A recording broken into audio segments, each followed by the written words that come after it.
हरे कृष्णा, राधे राधे।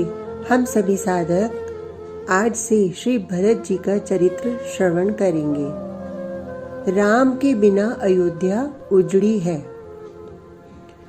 भरतेउ बिसरेउ पितु गमन, सुनत राम वन गौन।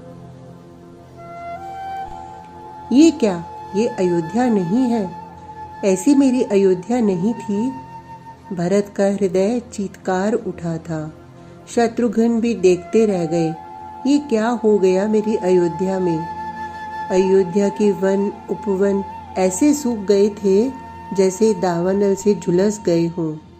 किसी ने अपने दरवाजे पर रंगोली और बंधन बार नहीं लगाए थे। बागों के फूल मुरझा से गए थे। फलों के वृक्ष सूख गए थे। हरितिमा भी इन वृक्षों की खत्म हो गई थी। हृदय घबरा रहा है भरत का। सरयू का किनारा देखा भरत ने। अरे, प्रातः की बेला है, पर कोई आचमन करने वाला सरजू में दिखाई नहीं दे रहा। सुनसान घाट पड़े हैं। न कहीं से यज्ञ का सुगंधित धुआं उड़ता हुआ दिखाई देता है और न कहीं वेद का पाठ हो रहा है। हृदय कांप रहा है भरत और शत्रुघ्न का। ये हो क्या गया मेरी अयोध्या को। वृद्धजन रास्ते में मिल रहे हैं भरत को, पर मुंह फेर लेते हैं भरत से। अनुज, देखो ना, ये अयोध्या के लोग मेरी ओर देखते भी नहीं हैं। भरत को समझ नहीं आ रहा। रथ को किसके महल के आगे खड़ा करूं? सारथी ने विनम्रता से पूछा।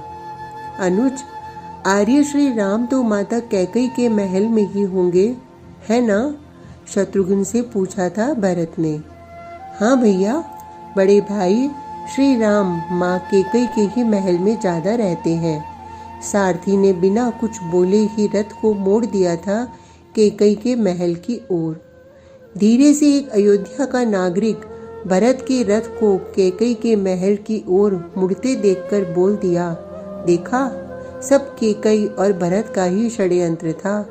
मैं तो कह ही रहा था, माँ जैसी होती है पुत्र भी वैसा ही होता है। पर भरत ने इस तरफ ध्यान ही नहीं दिया। आ गए अयोध्या नरेश श्री भरत जी महाराज।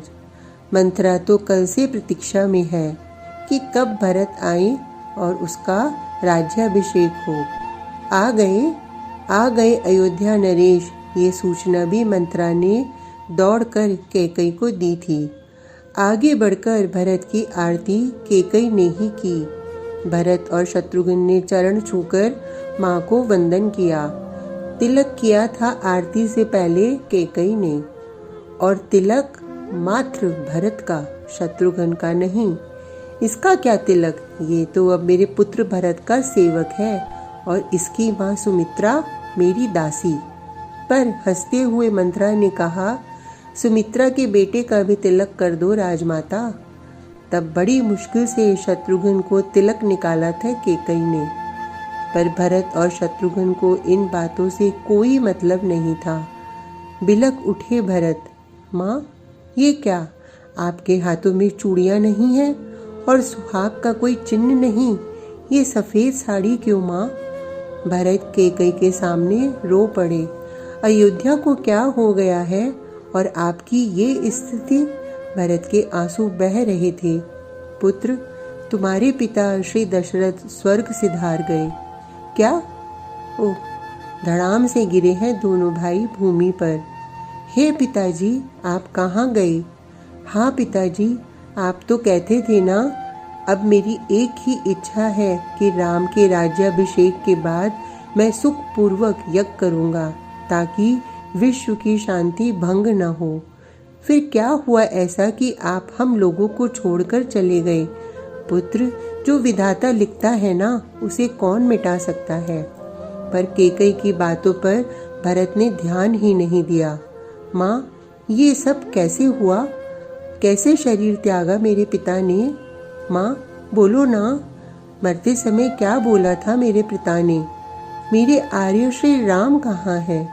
बोलो माँ। हाँ राम, हाँ सीता, हाँ लक्ष्मण, यही कहा था अंतिम समय। जब कई बार भरत ने पूछा तो धीरे से कैकेयी ने बताया। क्या उस समय आर्य श्री राम पिता के पास नहीं थे? भरत की आवाज अब थोड़ी कठोर हो रही थी।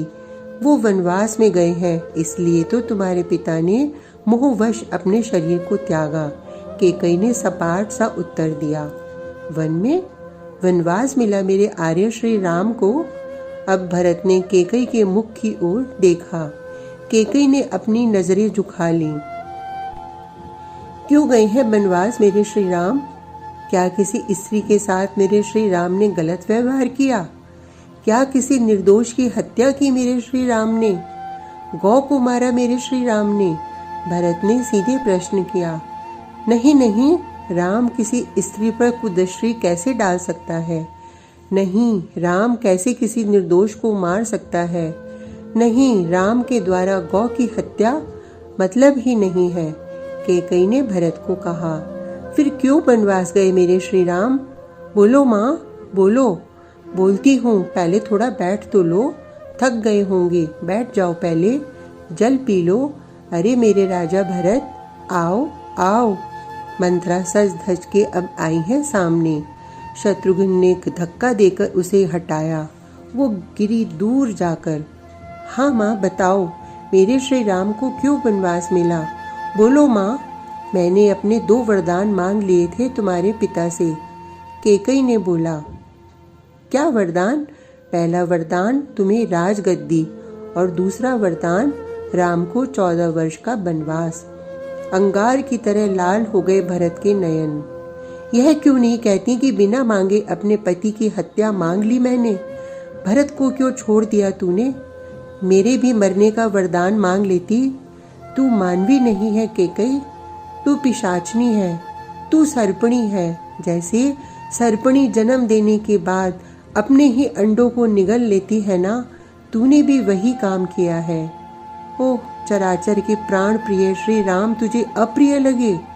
अब चाहे कुछ भी हो, पर तुझे अब अयोध्या का राजा बनना है।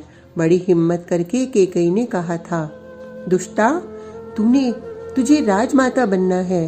ओह, कितना स्नेह किया था माँ कौशल्या ने तुझसे, पर क्रोध से कांप रहे हैं भरत। तूने मुझे क्यों नहीं मार दिया जन्म लेते ही? वरदान मांगते समय कैकेयी तेरी जीभ गली नहीं? तेरे मुंह में कीड़े नहीं पड़े? पुत्र, रो पड़ी कैकेयी। खबरदार, जो आज के बाद मुझे पुत्र कहा तो। आज के बाद मैं कैकेयी तेरा पुत्र नहीं हूँ। आज के बाद तू मुझे पुत्र नहीं कहेगी और न तू मेरी माँ है। धिक्कार है। माँ, दरवाजा खोलो माँ। माँ कौशल्या का दरवाजा खटखटाया था भरत ने। कौन? कौशल्या ने पूछा। मैं, भरत, तेरा कुपूत। माँ, भर्राई आवाज में बोले थे भरत। कौशल्या ने दरवाजा खोला और अपने भरत को गले से लगा लिया। माँ, तेरा ये भरत न होता तो आज तू विधवा नहीं होती ना। आज ये भरत न होता तो मेरे आराध्य श्री राम को वन वन में न भटकना पड़ता ना। माँ, अगर ये भरत न होता तो आज ये अयोध्या उजड़ी न होती ना। आंसुओं की धारा बह रही है भरत के। माँ, अगर ये भरत न होता तो सब अच्छा होता है ना माँ? मुझे तो नरक में जाना चाहिए, मेरे कारण सब दुखी हैं। ओह, पर माँ, मेरे जैसे पापियों को नरक में भी जगह कहाँ मिलेगी? है ना माँ? मुझे तो नरक में भी जगह नहीं मिलेगी। ओह माँ, मेरे आर्य श्री राम वन में नंगे चरण चल रहे हैं मेरे कारण। मेरी पूज्या भाभी माँ। भरत की वाणी अवरुद्ध होने लगी।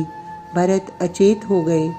कौशल्या ने दौड़कर संभाला था भरत को और उनके माथे को चूमते हुए बोली, भरत, तू रघुकुल का दिया है और श्री राम रघुकुल का मणि। मणि टूट भी जाए तो बच जाती है, पर दिया एक फूंक से ही बुझ जाता है। भरत, तुझे नहीं बुझने दूंगी मैं। भरत को अपने वात्सल्य के अंक में भर लिया था माँ कौशल्या ने। अब कुछ चेतनता आई थी भरत को। आज का प्रसंग इतना ही। कल तक के लिए हरे कृष्णा, राधे राधे।